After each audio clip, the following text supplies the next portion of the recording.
해요. 거짓은 힘들다. 8월 29일 화요일 스타트업 뉴스 데스크웨이 시작합니다. 오늘은 정규 편성은 월수금이지만 특별히 화요일 방송으로 준비했습니다. 예. 지금 함께 오늘 방송해 주실 우리 이종원 대표님 인사 주시죠. 네, 안녕하세요. 이종원 PD입니다. 예, 오늘 데스크웨이는 갑자기 저희가 곽동 선생님은 지금 취재차 나가 있다가 갑자기 들어오셨고요. 제가 혼자 진행을 하게 됐고 지금 여기저기 여러분들이 방송 시작한다고 좀 알려주시기 바랍니다. 아직 스타트업 TV에다가 저희가 커뮤니티에 걸지를 못했어요. 오늘 제가 다룰 문제들은 이따가 아까 제가 드린 거 순서 이따가 좀 띄워주시고 전체적으로 윤석열이가 이제 자백을 했어요. 이 홍범도 장군의 흉산철거는 결국 윤석열의 뜻이다라는 그리고 브라이트 조금만 올려주세요. 네. 그렇게 되고 있는데 오늘 주제는 홍범도 흉산철거 결국 윤석열의 뜻이다. 그 다음에 입으로는 건전 예산, 뒤에선 총선 선거 예산. 그 다음에 세 번째는 국힘당 3대 개혁 내용 들여다보니, 그 다음에 민주당 워크숍, 언론과 국힘당이 바랬던 분열은 없었다. 그 다음에 이재명 대표의 똘똘 뭉치면 어떤 역경도 극복한다. 그 다음에 김건희의 자살 시도자 구조 경찰 간담회는 김건희 프로젝트 1의 시작이다. 예, 이런 내용으로 시작하도록 하겠습니다. 오늘 멤버십 가입해주신 아까 누군지 못 봤어요. 감사드리고 이게 나중에 그 밑에 자막도 이게 하얀 바탕에 파란 바탕에 하얀 글씨를 좀 해주시든가 좀 잘 보이게 좀 해주시고. 네. 그 다음에 우리 하나하나 오늘은 천천히 바꿔가면서 좀 해봅시다. 네. 좀 브라이트 조금만 올려주시고 더 올릴 거예요. 최대원으로 올렸는데. 괜찮아요? 네네. 내가 고개를 숙이고 있어서 그러나? 예. 그런 것 같아요. 네, 먼저 단신 조금 짧은 그럴까요? 홍범도 장군 흉상철거 문제가 지금 심각하게 커지고 있고 요거를 좀 다루도록 하겠습니다. 네. 잠깐만요. 여러분 지금 화면 괜찮으시다면 1번 눌러주세요. 지금 제가 브라이트 조절만 한 번만 다시 한번 해볼게요. 괜찮은 것 같아요. 괜찮은 것 같으세요? 네, 알겠습니다. 네, 오늘 윤석열 씨가 홍범도 장군은 육사보다 독립기념관에서 기려야 된다. 여태까지 뒷전에 물러나갔고 국방부 책임이니 여기저기서 육사의 책임이니 육사가 알아서 해야 된다. 그런 내용을 얘기하다가 윤석열이가 웬만하면 또 뒤에 숨어 있는데 이렇게 나선 이유는 이 독립운동가들의 흉상철거 문제가 자칭 국민의힘 갈라치기용으로 지금 이용되고 있어요. 그러다 보니까 본인이 수습한다고 지금 떠들었는데 결국은 배후가 대통령실이었고 윤석열의 뜻이었다라는 한마디로 본인이 스스로 자백을 한 겁니다. 그러면 윤석열이가 어제도 제가 잠깐 말씀드렸지만 육사의 홍범도 장군이니 김좌진 장군이니 지청청 장군이니 이회영 선생님이니 알겠습니까? 지가 당연히 모르죠. 이거는 뉴라이트가 윤석열 대통령실을 장악했다는 뜻이에요. 그래놓고 결국은 제일 중요한 게 이념이다라고 얘기를 하고 있어요. 그러니까 윤석열 집권 2년차가 전방위적으로 지금 보면 제가 어제도 메카시즘이라고 좀 말씀드렸는데 그 뿌리는 뉴라이트의 열등감이에요. 그 뿌리에는 극우도 아닙니다. 우리나라엔 극우 없어요. 그 뿌리에는 뉴라이트 반역자들의 민족을 반역했던 뉴라이트 친일 역사관이 그 뿌리고 그 친일 역사관을 얘기하는 그 뉴라이트들은 결국 열등감입니다. 자기네들이 근접할 수 없는 독립운동의 역사를 지우고 싶은 거죠. 거기서 시작됐는데 여기서 보면 오늘 이종찬 광복회장이 윤석열에게 직격탄을 좀 날렸습니다. 이회영, 윤봉길, 김영관서 윤석열이 정치한다고 선언했던 게 윤봉길 기념관이에요. 윤봉길 기념관 독립운동 기념관에서 정치한다고 선언해놓고 이제 와서 독립운동들의 흔적을 지운다는 거예요. 미친놈이죠. 지금 이렇게 하다 보니까 제가 여러분들에게 오늘 말씀드리고 싶은 거는 좀 이 문제를 어떻게 우리가 저런 뉴라이트의 역사관이나 저거 반역자들이라고 부르고 싶어요. 반역자들을 어떻게 반박을 할까? 하나하나 좀 살펴봤더니 쟤네들이 얘기하는 게 홍범도 장군이 소련 공산당에 가입을 했다. 그쵸?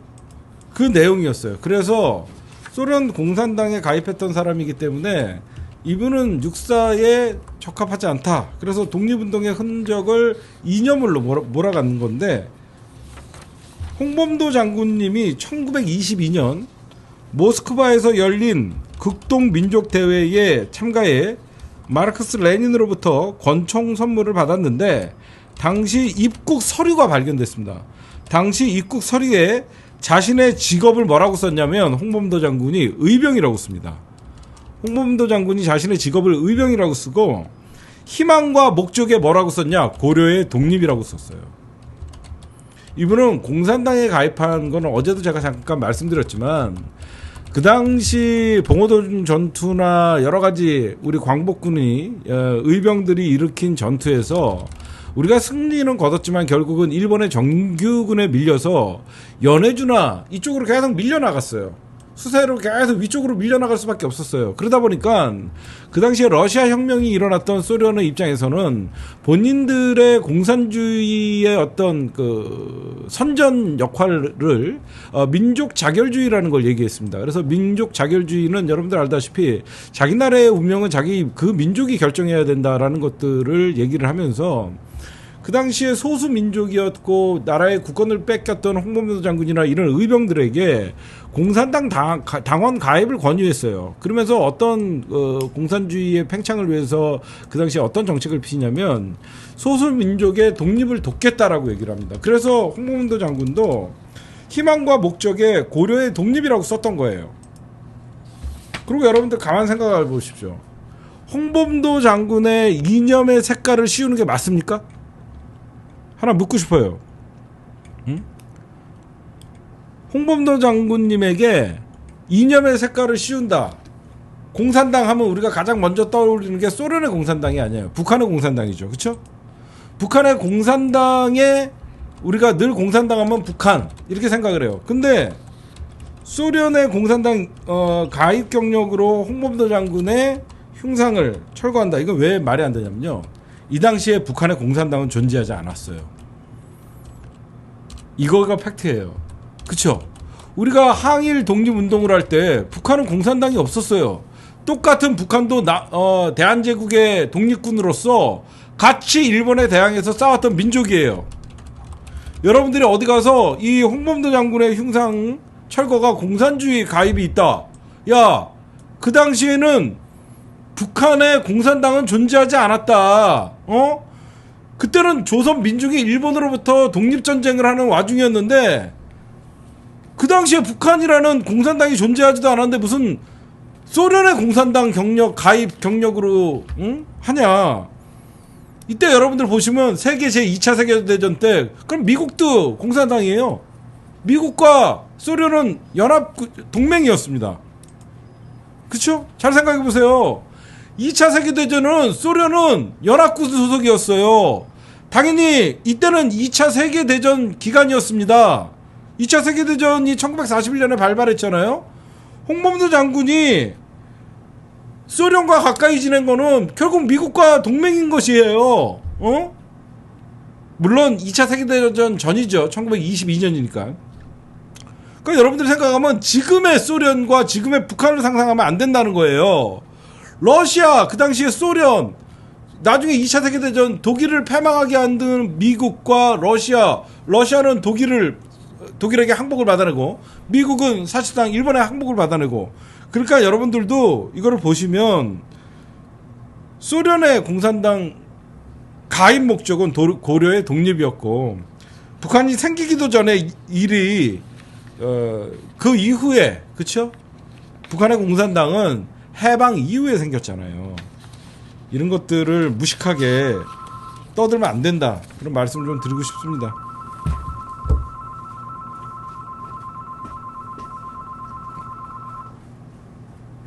네, 죄송합니다. 전화기 빼버리세요.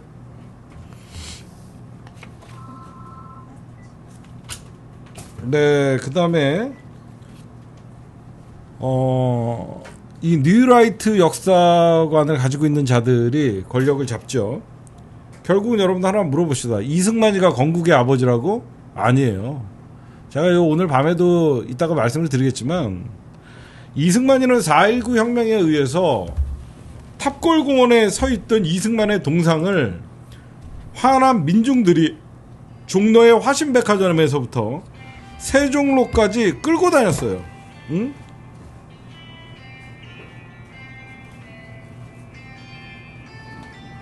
잠깐만요. 줘봐요. 그것도 꺼버려요. 누구야? 줘봐요. 방송 방해하려는 자야? 누구야?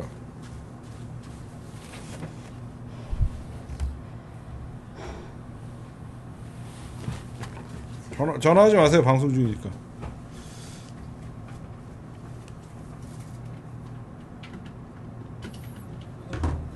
제가 끊었어요. 여러분들 보시면요. 이승만이 어떤 사람이냐. 지금 뉴라이트 세력들과 역사를 쿠데타하려는 세력들은 건국의 아버지라고 얘기하지만 이승만이는 4.19 혁명에 의해서 쫓겨난 사람입니다. 그렇죠? 장기 독재 정권 권력을 휘두르다가 탑골공원에 있던 이승만의 동상은 성난 민중들에 의해서 종로 화신백화점부터 세종로까지 끌고 다녔어요. 그 당시에.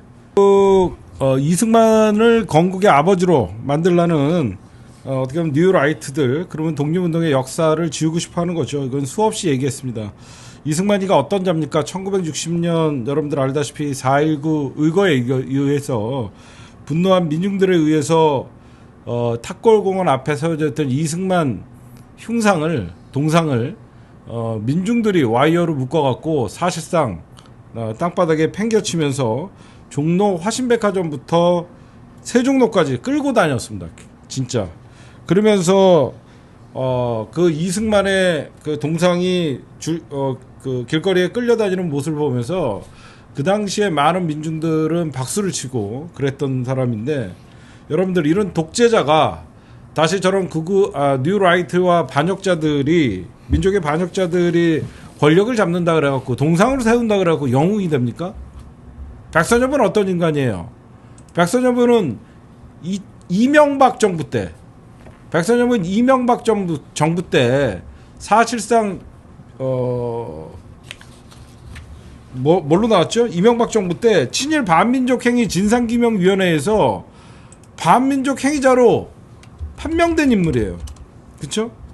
역사가 검증하고 어떻게 보면 반민족 행위자로 판정한 인물들을 동상으로 세우면 영웅이 됩니까?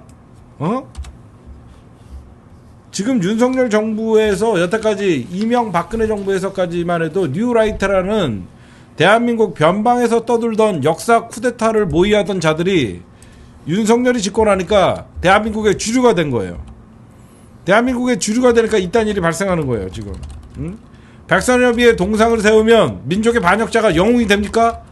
이승만의 독재자를 동상을 세우면 독재자가 민족의 영웅이 돼요? 절대 안 되죠. 역사는 바꿀 수 없는 거예요. 되돌릴 수 없어요. 근데 이런 무리한 짓거리를 하는 겁니다. 결국은 윤석열이가 지 입으로 오늘 사실상 이 홍범도 장군의 흉상철거는 본인이 지시했다라는 사실상 고백입니다. 홍범도 장군을 육사보다 독립기념관에서 기려야 된다. 왜? 육사는 일본군 만주군 군관학교의 역사로 일본군 육사로 남기고 싶은 뉴라이트의 소원이죠. 그래서 육사는 6.25 이후에 대한민국 건국과 함께 건군이라는 표현을 쓰고 싶은 겁니다. 바로 그들의 야욕이에요. 네, 두 번째 넘어가시죠. 네.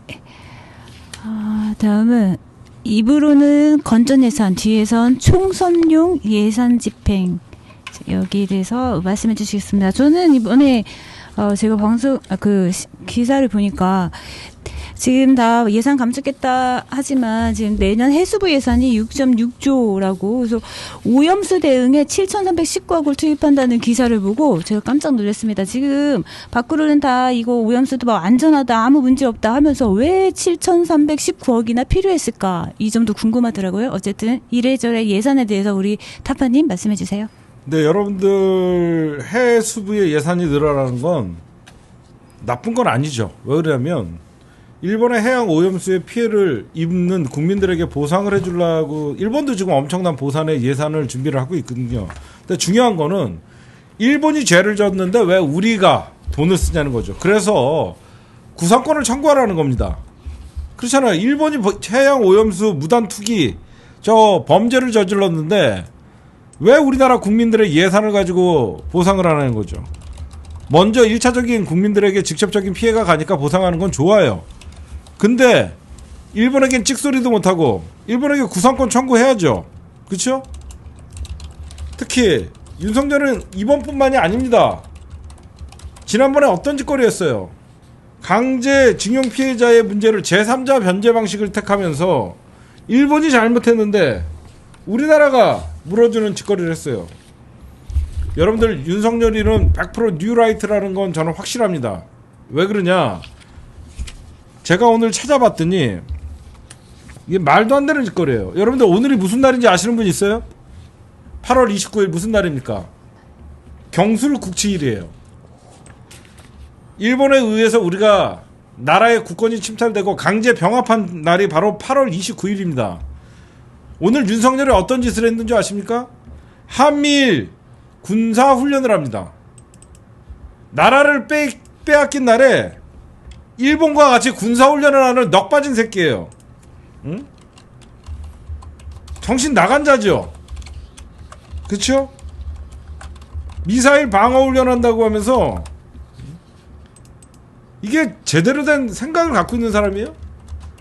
오늘은 어떻게 보면 민족의 원수인 일본이 대한민국의 국권을 창탈해서 사실상 일본에 귀속시킨 식민지 지배를 공표한 날입니다. 개묘국치일이에요. 개묘년에. 근데 이런 놈이 한미일 군사훈련을 해요. 에? 여러분들 우리나라의 윤석열의 그동안의 행보를 보시면 이게 그냥 일어난 일은 아니다. 왜 그러냐면 윤석열이 올해 3월 1일 날 어떤 발언을 하냐. 3월 1일이 어떤 날입니까? 정말 우리 3일 만세 3일 항쟁이었죠. 일본 정부의 일본 그 당시에 무단 점거자 불법 무단 식민 지배를 하던 일본에 대항하기 위해서 3일 만세 항쟁이 일어났던 날입니다. 그날 윤석열이가 이런 얘기를 해요. 정말 이게 우리나라 대통령인가 할 정도로 우리나라가 실력이 없어서 나라를 잃었다라고 얘기합니다. 힘없는 나라는 무조건 식민지 지배를 밟는 것입니까? 물론 힘이 없어서 일본과 대적할 수 없어서 나라를 빼앗긴 건 맞아요. 그러나 3.1 운동, 3.1 항쟁의 기념사에서 3.1 항쟁의 뜻을 기리고 우리가 이 3.1 항쟁을 기점으로 상해 임시정부가 생기고 그래서 우리가 독립운동을 위해서 광복군이 창설되고 이런 민족의 독립항거운동에 대해서 역사를 하지 않고 3월 1일 날 우리나라가 실력이 없어서 나라를 빼앗겼다는 망언을 쏟아부었어요. 3월 6일 날 어떤 발언을 하냐. 여러분들 3월 6일이 어떤 날이냐. 바로 강제동원 피해자의 배상 판결 문제에 대해서 일본 피고기업인 일본 대신 우리나라 재단이 기부금을 만들어서 피해자들에게 배상하는 제3자 변제안을 공식 발표를 합니다. 이거는 얼마 전에 법원에서 이거는 잘못됐다라고 하면서 윤석열의 이런 시도조차 법원에서 인정하지 않았어요. 왜? 피해자가 인정하지 않는데 어떻게 제3자가 배상을 하면서 이걸 끝내냐. 이거는 개인 청구권의 문제이지 국가가 개입할 문제가 아니다라고 하면서 윤석열의 이런 역사 왜곡과 반민족 행위에 대해서 윤석열은 반민족 행위자입니다. 저를 잡아가도 좋아요. 윤석열은 민족 반역자예요. 8월 15일 날 광복절 날 어떤 망언을 했냐. 일본은 이제 우리의 보편적 가치를 공유하고 공동의 이익을 추구하는 파트너라고 얘기합니다. 한미일 안보협력의 중요성이 날로 커지고 있다는 막말을 해요. 그래놓고 8월 18일 캠프 데이비드가 갖고 군사동맹에 준하는 준군사동맹을 맺고 왔어요. 그 이후에 일본은 오염수를 방류하기 시작했고요. 8월 24일 얼마 전입니다. 일본이 핵 오염수를 바다에 투기하기 시작하는데 대한민국 정부라는 인간들이 가장 피해가 우려되고 가장 가까운 이웃 국가라고 얘기하면서 반대하기는커녕 대통령실 예산으로 홍보를 하고 자빠졌어요. 더구나 안전하다는 홍보를 합니다. 진짜 이게 조선 총독부에서나 할 일이지. 그래서 제가 저번에 눈 떠보니 식민지 시대라는 얘기를 한 거예요. 벌써 올해가 가기 전에 미국은 이미 동해를 일본해라고 표기를 합니다. 대한민국 정부 항의 안 해요. 저는 이거는 탄핵감이라고 생각해요. 대한민국의 영해도 지키지 못하는 대통령은요, 당연히 대한민국의 국민의 생명과 안전, 영토를 지킬 의무가 있습니다. 대한민국의 영토에는 영해도 포함되는 거예요. 이미 미국은, 우방이라는 미국은 일본의 시 오브 재팬이라고 얘기를 합니다. 대한민국 정부가 있는 겁니까? 항의조차 못하고 있어요. 1910년 8월 29일 대한민국에 강제 병합된 날입니다. 대한제국이라는 나라가 일본에게 강제로 병합되는 나라였어요. 그래서 일본의 식민지 시대로 사실상 접어드는 거였습니다. 우리가 일제 1910년에 강제 병합을 하기 전에 사실상 우리나라는 1904년부터 일제의 식민 지배를 받았다고 해도 과언이 아닙니다. 1904년에 한일 의정서를 통해서 시작으로 1905년 을사조약이 뭐죠? 대한민국의 외교권을 박탈했습니다. 1905년부터 사실 우리는 일본의 40년간 지배를 받은 거예요. 1905년에 을사조약을 맺어서 대한제국의 외교권을 박탈했던 일본, 1907년에 정미 7조약으로 행정권과 입법권을 박탈하고 대한민국의 군대를 해산하고, 1909년 기유각서로 사법권을 박탈을 하고, 이듬해 6월에는 한일 약정각서로 경찰권까지 박탈했습니다. 경술국치, 그래서 자연스럽게 일본은 하나하나 식민지 작업을 이뤄냈고, 그래서 1910년에 한일 강제 병합을 시켰죠. 지금 나라가 여러분들은 이런 얘기를 할 수 있어요. 철지난 역사 얘기하냐? 아닙니다. 철지난 이념 논쟁으로 또다시 대한민국의 역사를 독립 이후의 역사로 만들라는, 윤석열은 반역자예요. 민족의 반역자입니다. 윤석열은 용서받지 못하는 짓을 하는 거예요. 있을 수도 없는, 대통령이라고 마음대로 역사를 재단할 권리를 주지 않았어요. 국민들은. 오늘 같은 경술국치일에 한미일 그것도 제주 공해상서, 우리나라의 공해상에서 우리나라의 식민지 지배를 했던 일본과 군사훈련을 한다는 넋빠진 놈입니다. 그 다음에 이왕 얘기한 거, 핵폐수 방류에 대해서 여러분들에게, 이거는 제가 밤에 좀 더 자세히 깊이 말씀드릴 건데, 왜 미국은 일본의 핵폐수 방류를 용인했을까? 여러분들 어떤 생각을 가지세요? 어떻게 보면 바다가, 태평양도 오염되면 미국도 직접적인 피해를 받을 수 있는데, 왜 미국은 일본의 핵폐기물 방류를 찬성했을까? 다른 거 아닙니다. 전 세계에서 특히 민주 자유진영에서 핵 발전소를 건립하려고 그러면요, 미국의 허가를 받아야 돼요. 그게 무슨 말이냐면요, 미국은 핵 발전소를 이용해서 엄청난 돈을 벌어들이고, 그 핵 발전소를 통해서 사실상 영업 이익을 취하고 있잖아요. 핵이 안전하다는 걸 보여줘야만 하는 거예요. 그래서 핵 폐수가 위험함에도 불구하고 미국이 묵인하는 겁니다. 왜 그러냐? 여러분들, 핵 발전소를 미국이 처음에 짓었을 때 처음부터 어떤 에너지를 이용한 핵 발전소를 지었을까요? 아닙니다. 미국이 처음에 미국 땅에 핵 발전소를 지었던 이유는요, 소련보다 많은 우라늄을 생산해서 결국은 핵무기를 더 만들기 위해서 핵발전소들을 만드는 거예요. 근데 핵이라는 인류 파괴에 엄청난 재앙이 올 거라는 여기저기서 그리고 위험의 공포들이 도사리고 있다 보니까 이런 핵 발전이라는 핵이라는 부정적인 단어를 친근하게 만들기 위해서 전기를 공급한 거예요. 여러분들 그걸 아셔야 돼요. 처음부터 핵 발전은 전기 공급이나 에너지의 목적으로 만들었던 발전소가 아니에요. 이거는 무기를 생산하기 위한 발전소였어요. 결국은 우라늄, 핵 원료를 사실상 핵무기를 만들기 위해서 만들어놨던 게 핵 발전소예요. 근데 이런 핵이라는 핵 발전소는 여러분들 아시다시피 만들어서 지금 가장 위험하게 위험성이 올라간 게 7등급입니다. 그게 체르노빌과 지금 후쿠시마의 핵발전소예요. 이 두 개는 전 세계에서도 가장 위험한 정도의 핵발전소로 지금 뽑히고 있는 거예요. 그러면 이런 핵 폐기물, 이런 연구 처리가 안 되는 거예요. 그렇죠? 이런 문제들을 왜 미국이 자꾸 용인을 해주냐?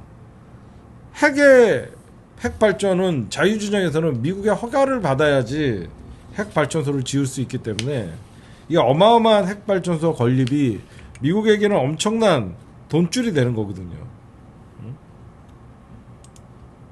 그러니까 이게 여러분들 보시면요, 정말 여러분들이 이 핵 발전이라고 하면 사람들이 여기저기서 우리나라의 수구 세력들이 늘 얘기하는 게 문재인 정부 때 핵발전소를 폐기한다고 하니까 전기 어떻게 하냐라고 먼저 얘기하죠. 인류의 재앙을 먼저 미리 막는 건데 핵발전의 가동이 중단되더라도 그 핵발전소를 영구 폐쇄하더라도 그 주변은 사람이 살 수 없는 거예요. 영구의 핵 폐기물을 폐기할 수 없어요. 그래서 수천 년이 걸리든 수만 년이 걸리든 자연 정화시키는 방법밖에 없다라고 얘기합니다. 제가 보면 결국은 미국이 다음, 제가 나중에 심층 분석을 통해서 여러분들에게 좀 말씀드리는 건데, 미국이 일본의 핵 폐기물을 용인해 준 것은 결국은 더 나아가서는, 여러분들 지금 일본은 엄청난 우라늄을 생산할 수 있는 자체 그러니까 기술력을 갖고 있고 한 시간에 몇백 발이라도 핵무기를 만들 수 있다는 기술을 갖고 있다고 합니다. 결국은 나중에 이런 핵 발전소의 어떤 핵 폐기물을 바다에 방류를 시켰다는 것은 일본의 군사 대국화, 거기에 일본의 핵무장도 용인해 줄 수 있다라는 결론이 나오는 거예요. 제가 보면 미국은 일본의 핵무장도 중국을 대적해서 싸워줄 수만 있다 그러면 일본도 핵무장을 통해서 중국과 결국은 북한을 견제시키려는 전 미국의 야욕이라고 봐요. 안 그러고 나서는 저런 일본의 핵발전소가 저렇게 사고가 나면 아예 핵 폐기를, 그쵸? 일본 안에서 핵 폐기를 주문을 해야 되는데 실제로 일본의 핵무장을 용인할 수 있는 그런 단초를 저는 줬다라고 생각합니다. 제목이 겉으로는 입으로는 건전 예산, 뒤에서는 총선 지원 예산인가요? 네. 제가 잘못 얘기했네요. 지금 국힘당이 그리고 윤석열이가 총선을 앞뒀지만 재정 포퓰리즘을 반복 안 할 것이라고 얘기합니다. 그렇죠? 그리고 또 윤석열이가 지금 여러 군데에서 말로만 복지 예산이 아니라 실질적 복지를 나서겠다라고 이런 얘기를 해요. 그러면서 예산 증가율을 2.8%로 낮추겠다라고 얘기해요. 근데 이 예산안을 제가 좀 들여봤더니 그냥 내년 총선용 예산에는 쏟아 부었어요. 여태까지 대통령 공약이었던 병장 월급 200만 원을 올려주겠다라고 했는데 여태까지 선거가 끝나니까 2030이들이 윤석열에게 공약 실천해라 라고 쌩 까더니 내년 병장 월급을 25%나 인상을 한다고 합니다. 유일하게 늘어나는 예산이 국방 예산이에요. 해수부 예산과 통일부 예산은 무려 20% 이상을 깎고. 이건 뭡니까? 제가 어제 방송에서 얘기했잖아요. 내년 총선의 캐스팅 보트는 2030이 될 것이다. 그쵸? 내년 총선의 캐스팅 보트는 2030이 될 것이다 라는 얘기를 했는데, 총선을 앞두고 내년 군인들의 월급을 올려주겠다라고 하면서 무려 국방비 예산이 내년 4.5%로 확대 편성이 된다고 합니다. 우리나라 국방부 예산이 내년에 거의 60조 가까이 편성이 돼요. 정부의 총 지출 예산은 줄어드는데, 거기에다가 오세훈이가 서울시 청년들에게 월 20만원씩 신청하면 12개월 동안 월세를 지원하겠다. 뭐 이거는 기존에도 있었지만, 지난 5월 6일, 얼마 전 5월 6월에 1차 신청자를 모집해서 2만 1757명을 선정했고, 이번에 또 추가로 3500명을 모집한다고 합니다. 점점점 돈을 푸는 거예요. 가장 2030이 캐스팅 보트고, 내년 선거에 대해서 결정적인 역할을 한다 보니까 이쪽에 대해 선거용 돈만 엄청나게 푸는 거예요. 민주당도 이렇게 가만히 있으면 안 돼요. 민주당도 선제적으로 입법으로 2030 잡을 예산들 증액해야 됩니다. 그리고 만들어내야 돼요. 그래놓고 후쿠시마 오염수 방관하고 이제 와서 내년 어민들 7천억 보상해준다고 해서 엄청나게 돈 풀 겁니다. 안 봐도 뻔하죠. 그렇죠? 마치 정부가 선심 쓰듯이 어민들에게 1인당 1000만원씩 나눠준다. 난리 칠 겁니다. 안 봐도 뻔해요. 응? 윤석열 이래놓고 이딴 소리를 합니다. 선거 매표 예산 배격하겠다 라고 개소리예요. 응? 그래놓고 지금 보면 통일부 예산이 23%나 삭감이 됐어요. 교류 협력 줄이고 북한 실상 알리기를 확대했어요. 이건 통일부가 아니죠. 제가 얼마 전부터 계속 얘기했죠. 통일부는 사실상 북한 인권부, 납북자 문제를 해결하는 사실상 대북 적대부가 될 것이다. 응? 이렇게 예산이 한 번에 남북 경협 예산이 40.3%가 감소됐어요. 그러니까 남북 협력 기금 자체가 거의 절반이 줄어들었어요. 큰일 날 일입니다. 그래놓고 지금 통일부가 뭘 만들려고 하냐면요, 국립 북한 인권센터를 건립한다고 합니다. 건물을 짓겠다는 거예요. 104억 원짜리 북한 인권에 관해서 전시를 하고 체험을 하고 이런 미친 짓거리를 해요. 통일부가 아니라 북한 적대부가 돼버린 거예요. 거기에다가 통일 인식을 이해하고 북한의 재고 사업을 새로 만든다고 얘기하면서 쇼츠와 컨텐츠를 제작하는데 엄청난 16억이라는 돈을 예산을 편성을 했고, 북한의 정보를 분석하기 위해서 영상 자료를 뭐 하고 이것도 막 예산을 해요. 통일부에서 북한의 정보를 분석합니까? 물론 사람을 통해서 정보를 얻을 수는 있겠죠. 근데 대부분 북한의 정보는 국정원에서 해요. 그렇죠? 국정원에서 대북 정보는 대부분 다 분석해갖고 통일부에 넘겨줍니다. 응? 이렇게 통일부에서 북한의 정보를 분석한다? 결국은 북한의 인권 그리고 납북자 이런 데에게 하는 거예요. 그래놓고 정부가 말로는 통일인식의 확산을 추진한다 그래요. 입으로는 북한을 적대시하면서 대한민국 국민들의 통일인식을 확산시킨다고 하는데, 학교 통일 강화 예산을 올해보다 10% 줄였습니다. 말과 행동이 다른 정부예요. 그렇죠? 아마 여러분들 제가 하나 예상해 줄까요? 이 국힘당이나 이런 애들이 어떤 식으로 선거를 치르냐면요, 내년 예산을 2.8%만 증액했죠. 그러면서 쓸데없는 예산 줄이겠다라고 해서 초긴축 예산을 쓴다고 합니다. 그러면 내년 총선 앞두고 어떻게 할 거냐 이렇게 얘기하죠. 이런 수구 세력들이 잘 쓰는 방법이 있어요. 뭐냐, 내년 예산의 60% 70%를요 상반기에 다 쏟아 부을 거예요. 그래놓고 돈 없다 그러면서 국회에다가 이제 추경을 요구할 겁니다. 안 봐도 뻔합니다. 그래서 내년 예산 총 지출이 바로 현재 656조 9천억.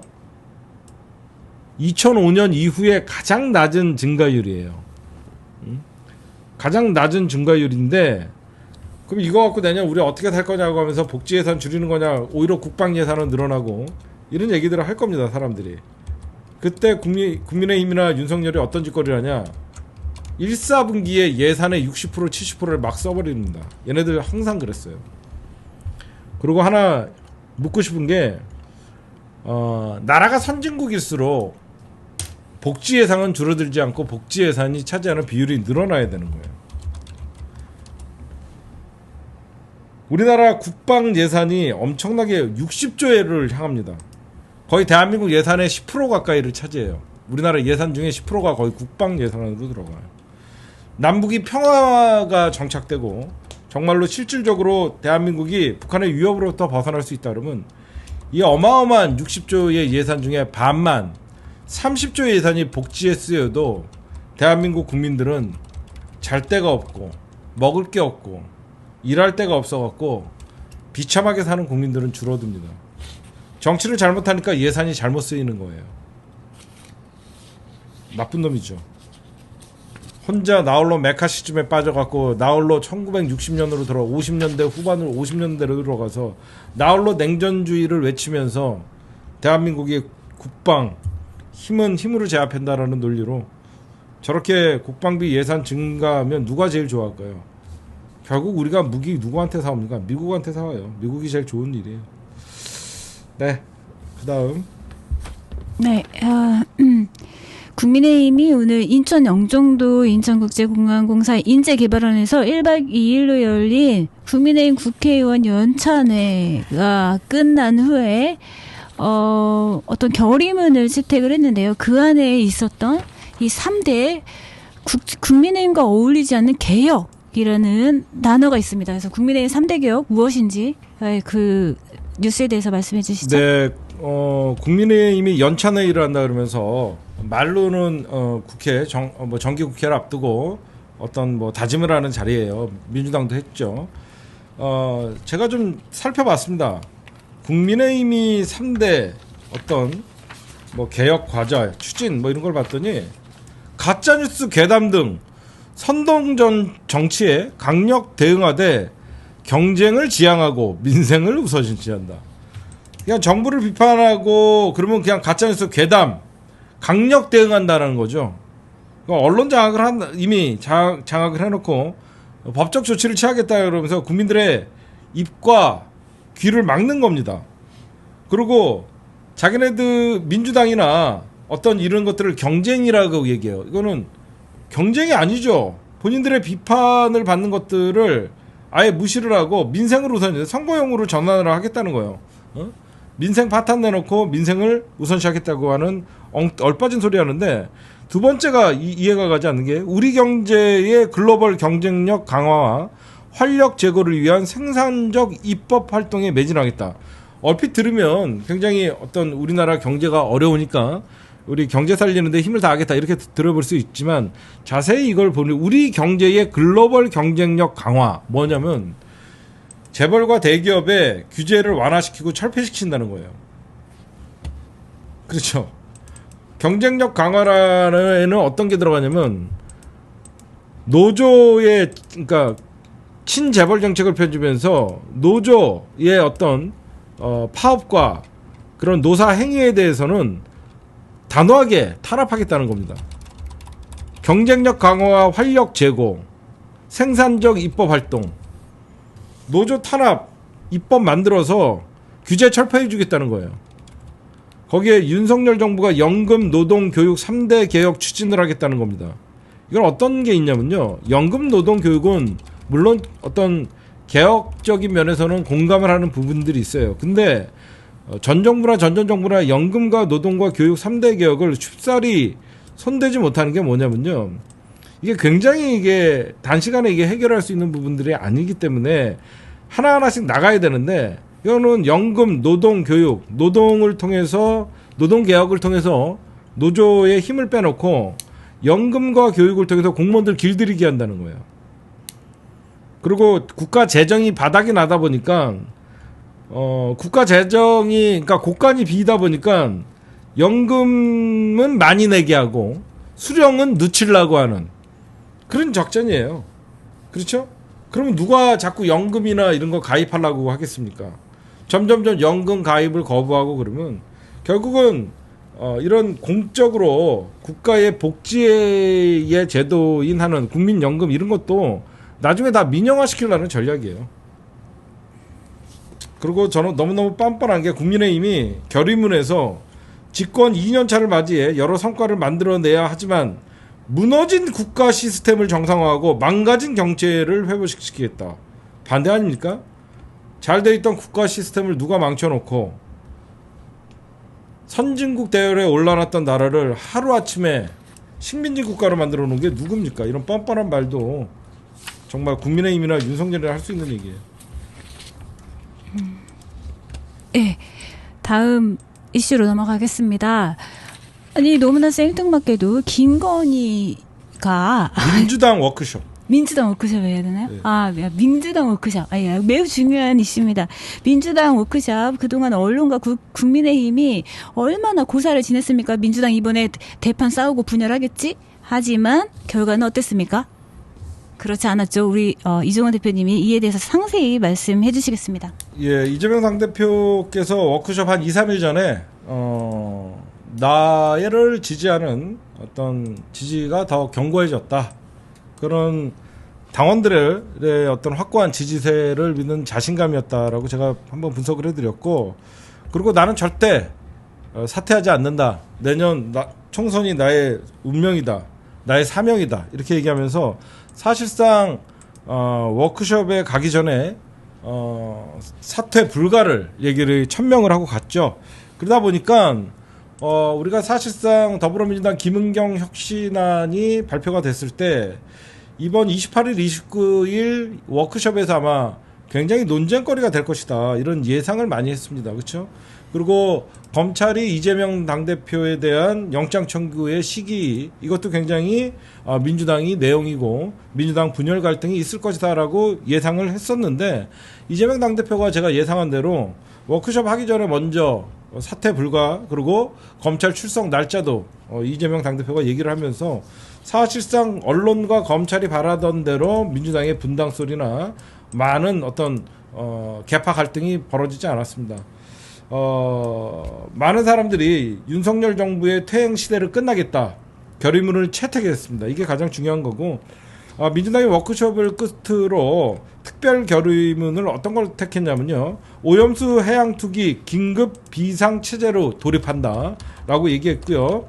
그 다음에 묻지마 흉악범, 여성혐오 범죄, 사회적 재난 등 사회 불안으로부터 국민을 지키고, 윤석열 정부의 무능에 책임을 묻고 권력형 게이트의 진상을 규명하고, 민생회복 패키지법, 그리고 기술혁신 미래산업 육성, 국익에 기반한 균형 실리 외교 등도 얘기를 했는데, 2030 어제도 얘기했지만 2030 잡을 법들도 연구를 좀 해야 됩니다. 그래서 이재명 당대표가 오늘 워크숍을 마치면서 어떤 얘기를 했냐, 똘똘 뭉치면 어떤 역경도 극복할 수 있다. 어떤 비명계의 일부 사람들이 이재명이 희생하라라고 얘기를 하지만 지금 점점 처음에는요, 검찰이 체포동의안이 넘어오면 비명계에서 동의할 거다라고 하면서 좀 불안감이 컸었는데, 이재명 당대표가 사퇴 불가를 천명을 하고 사실상 이재명 집권 2년차, 여러분들 우리 그렇게 부릅시다. 이재명 집권 2년차가 들어서면서 1년 동안은 민주당의 국회에 초선으로서 적은 기간이 끝났기 때문에 이제는 이재명의 시간이 돌아왔고, 이재명 당대표의 사이다다운 정면 돌파를 선택했다라고 여러분들이 보여서 검찰과 언론이 바라던 민주당의 내용은 크지 않았고 상당히 조심스러운 분위기였다라고 얘기합니다. 상당히 조심스러운 분위기였대요. 말들을 의원들이 좀 아끼고 개파 간의 분열이나 이런 것들이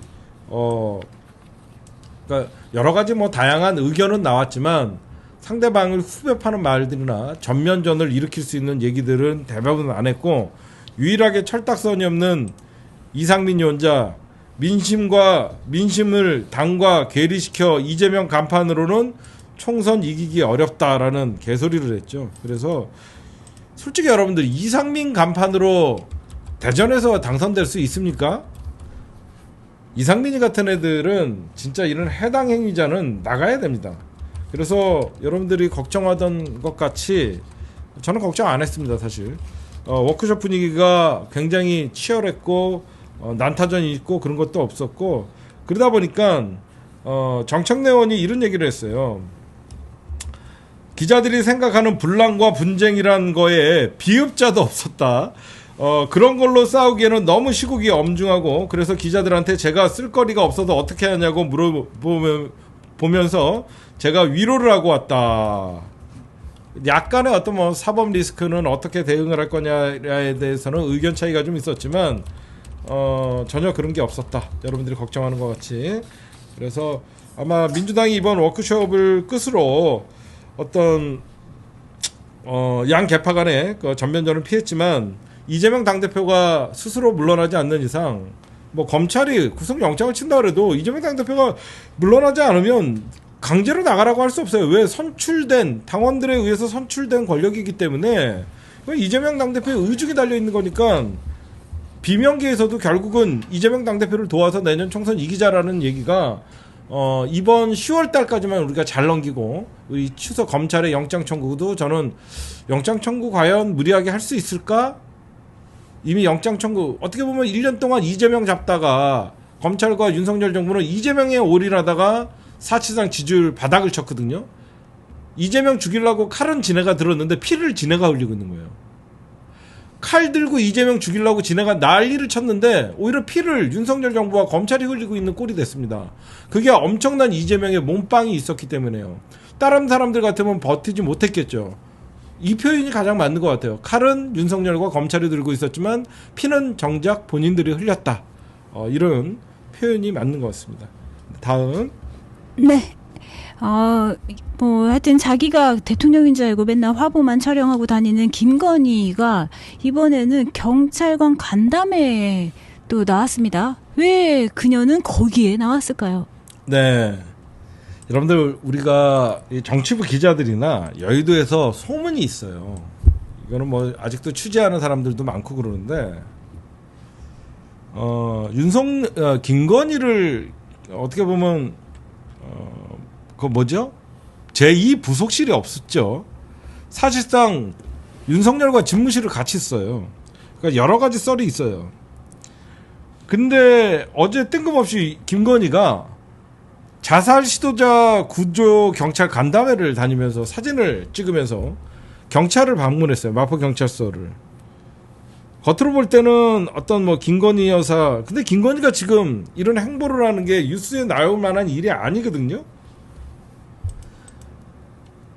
그래서 향간에 우리 정치부 기자들이 얘기할 때 처음에 김건희가 대통령 홍보실을 장악을 했었다 그래요.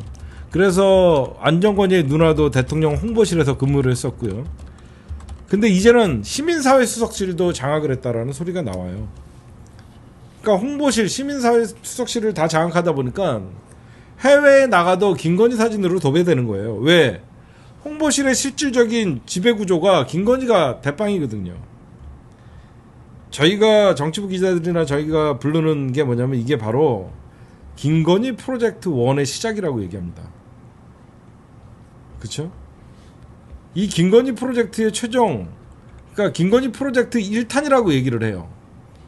김건희 프로젝트의 몇 탄까지는 있을지 모르겠지만 이 프로젝트를 기획하는 사람들이 누군지, 앞으로 여러분들 김건희가 정치, 경제, 사회, 문화의 다방면에 이런 짓거리 하고 다닐 거예요. 응? 잘 생각해 보십시오. 지금 오염수 방류로 국민들의 분노가 들끓고 있는데, 그리고 여성 혐오 묻지마 범죄들이 성행하고 있는데, 김건희가 자살 시도자 구조 경찰 간담회 해갖고 이런 짓은 왜 하는지, 이건 김건희 프로젝트가 어떤 방향으로 흘러갈지는 저희가 자세히 취재해서 나중에 좀 밝히도록 하겠습니다. 예. 하여튼 김건희 프로젝트가 존재한다. 김건희 대통령 만들기 프로젝트인지 김건희 국회의원 만들기 프로젝트인지 현직 대통령의 현직 국회의원을 꿈꾸는 김건희인지 뭐 향관에서는 뭐 김건희 뭐 비례대표 설도 있고 이런 개소리들이 있는데 그래서 김건희가 자꾸 대통령실에 소속이 안 되려고 하는 거예요.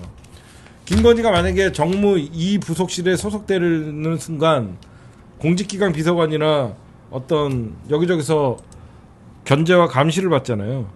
그러니까 자연인으로 있다가 자기는 정치를 하려는 건지 지켜봐야 될 것 같습니다. 네, 오늘 여러분들 슈퍼챗 주신 분들, 구독해 주신 분들 오늘 멤버십 가입 몇 명이나 하셨죠? 아까 한 2명 정도 해주신 것 같은데. 네, 오늘 오늘 3분 정도가 방송 중에 해주셔서 지금은 235분 정도 되시고요. 네, 네, 여러분들 진심으로 시사타파 감사드립니다. 멤버십 목표가 1000명이니까 여러분들 시사타파 멤버십 4,990원이면 제일 낮은 등급을 할 수 있습니다. 거기에는 색깔이나 이런 건 다 똑같습니다. 그러니까 여러분들 시사타파 멤버십 시사타파 뉴스 멤버십은 저희 언론사에게 큰 힘이 됩니다. 알겠죠? 여러분들이 많이 좀 시사타파 뉴스 우리 유건무제님 멤버십 가입 고맙습니다. 오늘 원래는 이 데스크에는 월수 근무하는데 제가 오늘 중요한 취재가 있어서 나왔다가 비가 오는 바람에 그 취재가 캔슬이 됐어요. 여러분들에게 저는 오늘 사무실에 10시에 나왔거든요. 사무실에 10시에 나왔는데 오늘 중요한 취재가 있어서 저희가 좀 나가야 될 일이 있었는데 이게 캔슬이 되는 바람에 제가 나왔는데 뭐 하겠어요. 우리 시청자 여러분들 낮에 여러분들 위해서 이렇게 데스크회의 방송을 좀 진행했고 우리 곽동 선생님도 밖에서 취재하시다가 제가 데스크회의 혼자 한다니까 이렇게 들어오셨는데 오늘 저녁 10시 떴다 개총수 10시 반 떴다 개총수 여러분들 오늘 저녁에도 심층분석 요즘 해야 돼요. 열심히 하도록 하겠습니다. 마지막으로 우리 곽동 선생님 지금부터는 곽동 선생님 진행하도록 하겠습니다. 저는 여기까지. 아주 짧게